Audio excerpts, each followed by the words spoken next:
बकरी पालन, ठीक है। तो ये बकरी पालन यूनिट की साइज कितनी है? 25 बाय 60, 1500 स्क्वायर फीट का ये शेड है। यहाँ पे आप देख रहे होंगे कि ये साइड की दीवार जो है ये 3.5 से 4 फीट की दीवार बनी हुई ग्राउंड लेवल से, ठीक है। और ये स्लोप यहाँ पे निकाला गया है।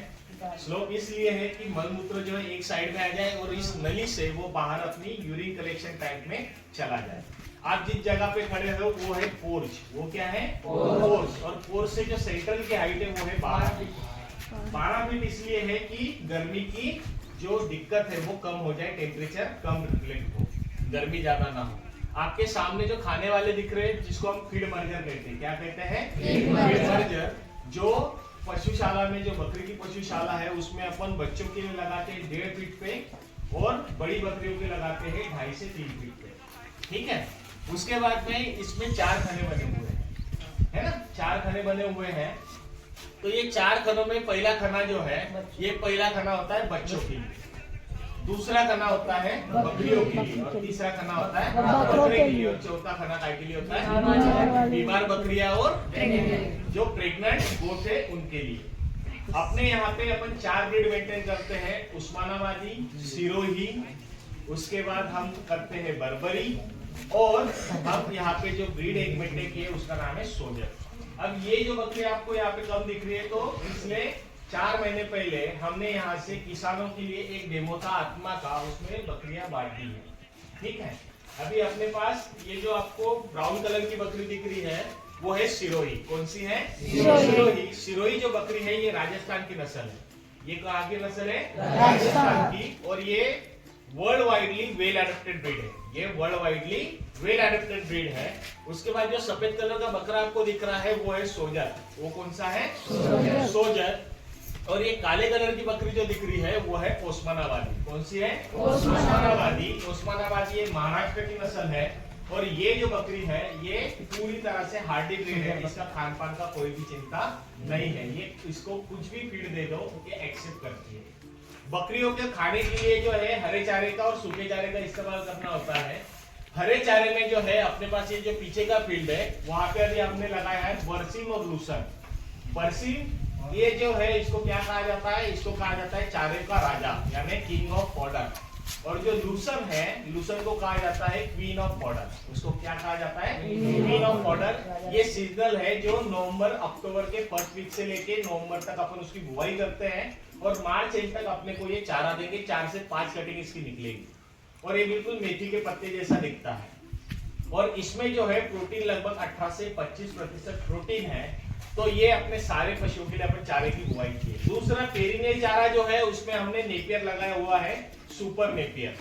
सुपर नेपियर जो है इसके हमें साल भर में कम से कम 10 से 12 कटिंग मिल जाती है। इसकी हाइट जो है 8 से 9 फीट तक भी हाइट जाती है। और ये भी एक अच्छा लग्जरी चारा है जो हम हमारे पशुओं के लिए लगाना चाहिए। दूसरा, बकरियों में समय समय में हमें डीवर्मिंग का ख्याल रखना है। डीवर्मिंग समझते हो सभी? आपका भी डीवर्मिंग होता है। अल्बेंडाजोल की टैबलेट खाते हो ना? तो वैसे ही अल्बेंडाजोल, फेनबेंडाजोल, मेनबेंडाजोल या आइवरमेक्टिन, इनके सस्पेंशन भी आने लगे हैं। हर समय बदल बदल के अपने को इनका डीवर्मिंग करना है। डीवर्मिंग करने से इनका जो डाइजेस्टिव सिस्टम है वो अच्छा रहेगा, उसमें एक्टोपैरासाइट, एंडोपैरासाइट का अफेक्ट नहीं होगा, है ना। एक्टोपैरासाइट जो टेपवर्म, राउंडवर्म होते हैं, जो पेट में कीड़े आते हैं, उसको मारने का काम करेगा। और लाइस डिक माइट जो गोचिड होती है, हुआ होता है, वो शरीर में नहीं आएंगे, तो आपके पशु स्वस्थ रहेंगे। और समय समय पे आपको जो है आपके जो पशु चिकित्सक है उनको देख के आपके बकरियों के टीकाकरण कर लेना चाहिए, जिसमें मेन टीका बकरियों का याद रखिए पीपीआर। कौन सा? पीपीआर का टीका 3 साल में एक बार लगाना पड़ता है। जैसे एक बार आपने लगा लिया तो कोरोना लगाया होगा, तो कोरोना का बूस्टर लिया होगा, वैसे उसका बूस्टर लगता है 11 महीने बाद, यानी ये 4 साल आपके बकरी को पीपीआर से बचाता है। पीपीआर एक जो है संक्रामक बीमारी है, अगर वो आ गई तो गांव की सारी बकरियां एक साथ निपटना यानी मरना शुरू हो जाएगी। उसके बाद जी लक्षण, पीपीआर में क्या होता है? फोड़े आने शुरू हो जाते हैं, पूरा जो मुंह है उनका उसमें फोड़े आने शुरू हो जाते हैं, उनको जो है पूरा सलाइवा लगने लग जाता है और बकरी खाना नहीं खा पाती। और ये संक्रामक डिसीज है, 15 से 20 दिन में ही आपकी बकरी मर सकती है। और उसमें हायर जो एंटीबायोटिक है, पेनिसिलिन वगैरह, उसका इस्तेमाल कर सकता है, उससे स्किन जलती है। तो पीपीआर अगर आता है तो उसको कंट्रोल करना मुश्किल होता है, इसलिए उसकी सावधानी यही है कि आप पीपीआर का वैक्सीनेशन कर लो। दूसरा जो है उसमें गोट पॉक्स से आपने लंपी डिसीज देखा होगा, गायों में लंपी देखा था, तो वैसे ही गोट पॉक्स आता है, यानी उनको चेचक हो जाते, फोड़े हो जाते, और वो फोड़े जब फूटते हैं तो उससे दाह निकलता है और अंगार ज्यादा जलती है, टेम्परेचर बॉडी टेम्परेचर बहुत रेज हो जाता है, 105 106 डिग्री उनको बुखार होता है, खाना पीना नहीं खा पाती, बकरी पूरी डिहाइड्रेट होती है और बॉडी की जलन करती है। उस समय भी बकरी को बचाना बड़ा मुश्किल हो जाता है, इसलिए गोट पॉक्स का आपको वैक्सीनेशन करवाना जरूरी है। तीसरा FMD, foot and mouth disease. Foot and mouth disease जिसको हम लाड़ा खुरकुत बोलते हैं हिंदी में, तो उसमें क्या होते हैं, पैरों के खुरों में जख्म होना शुरू हो जाते हैं और मुंह में भी फोड़े होना शुरू हो जाते हैं।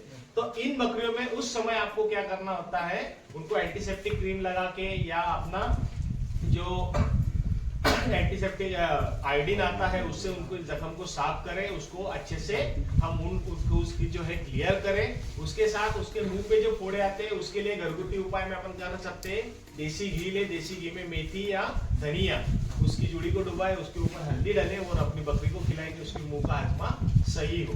और उसके ऊपर भी हम एफएमडी का अगर 6 महीने में एक बार यानी साल में 2 बार 6 महीने बाद वैक्सीनेशन करते हैं तो एफएमडी से हम अपनी बकरियों को बचा सकते हैं।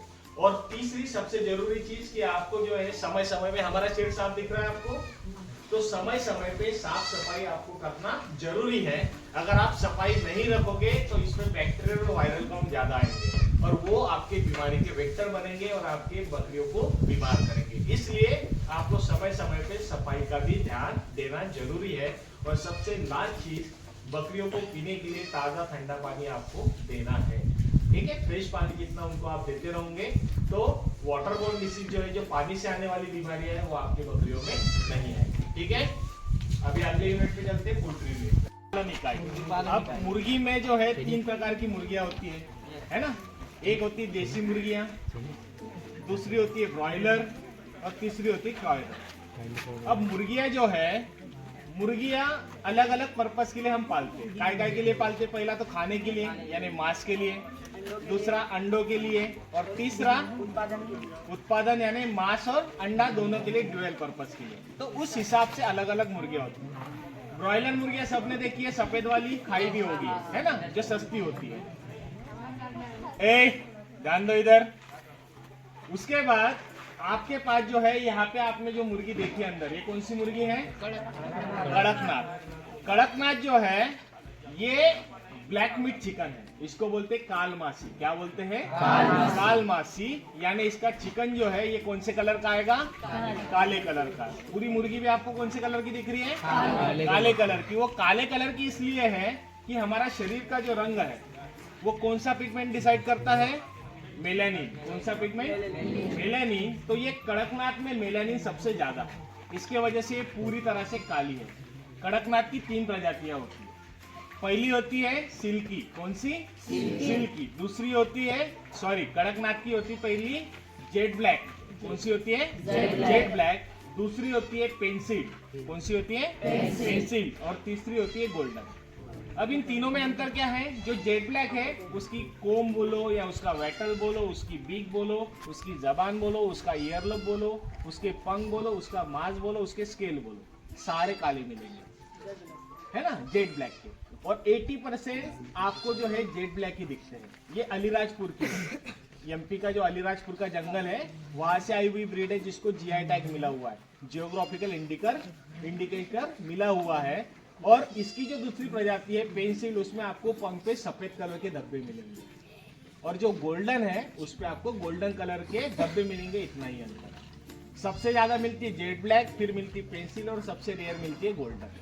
और पूरे विश्व में अगर ब्लैक मीट चिकन की हम बात करते हैं तो 3 ही प्रजातियां है। पहली है कड़कनाथ जो एमपी की है, इंडिया की है यानी।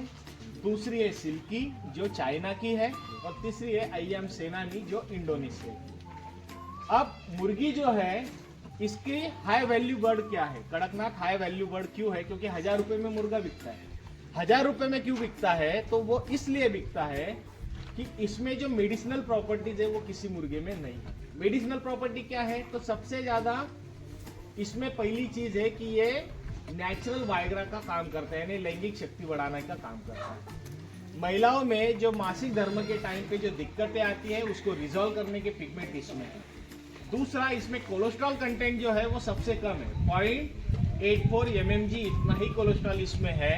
यानी जो हार्ट पेशेंट है, बीपी पेशेंट है, डायबिटीज पेशेंट है, लेकिन नॉनवेज के शौकीन है, जिनको नॉनवेज लगता है, वो सब लोग इसका सेवन कर सकते हैं। इसके अंडों का और मांस का सेवन कर सकते हो। आपको पता होगा कि जिनको भी डायबिटीज है, शुगर है, ब्लड प्रेशर है, उनको डॉक्टर नॉनवेज खाने के लिए मना करते हैं, लेकिन इसका मांस खाने के लिए अलाउ करते हैं। इसके अंडे भी आप खा सकते हो। अंडे 2 कलर के होते हैं, एक सफेद कलर का और एक भूरे कलर का। जितने भी एशियाटिक ब्रीड है, पोल्ट्री के अलग अलग क्लास है, Asiatic class, Brahma class, American class, तो ये एशियाटिक ब्रीड में आती है। एशियाटिक ब्रीड के अंडे जो है वो सफेद कलर के भी होते हैं, भूरे कलर के भी होते हैं। र्यूमर फैलाया गया है कि कड़कनाथ काला है तो उसका खून भी काला है, उसका अंडा भी काला है। ऐसा नहीं है। जो ग्रीनिश कलर का अंडा नेट पे दिखाते हैं, गूगल पे आप सर्च करते होंगे, तो वो ईमू का अंडा है। उसका डार्किश ग्रीनिश डार्क कलर होता है, वो ईमू का अंडा है। और इसका अंडा जो है लगभग इसकी साइज 45 से 50 ग्राम का इसका अंडा आता है। 20 रुपये में इसका अंडा बिकता है। 600 रुपये किलो हम यहाँ से कड़कनाथ बेचते हैं।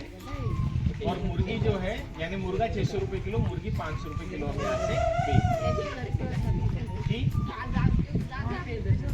बेटा, ये किसानों के लिए, जो किसान पालने चाहते हैं उनको लिए भी जाते हैं। हमारे जो डेमोन्स्ट्रेशन होते हैं उस डेमोन्स्ट्रेशन में ये बांटे जाते हैं। और आप जैसे बहुत सारे किसान हुए, नवयुवक के, आप पोल्ट्री की ट्रेनिंग के लिए आते हैं, उनको ट्रेनिंग देने का काम ये हम यही से करते हैं।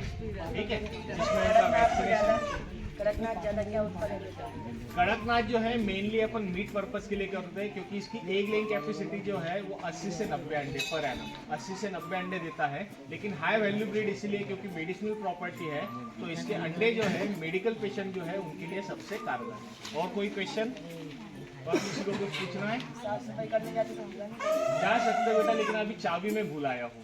ठीक, नहीं काटते। जो भी अपन मुर्गियाँ पालते हैं वो काटते नहीं है। बस एक ब्रीड होती है असील नाम की, तो असील नाम की जो ब्रीड होती है वो फाइटिंग पर्पस ब्रीड है ना। जो PDP Hyderabad, project director on poultry, Hyderabad में अनुसंधान उसका हुआ है। और वो जो ब्रीड है, कुक्कुट अनुसंधान हैदराबाद की ब्रीड है, वो फाइटिंग पर्पस के लिए यूज होती है। 2 से 2.5 फीट का वो मुर्गा होता है।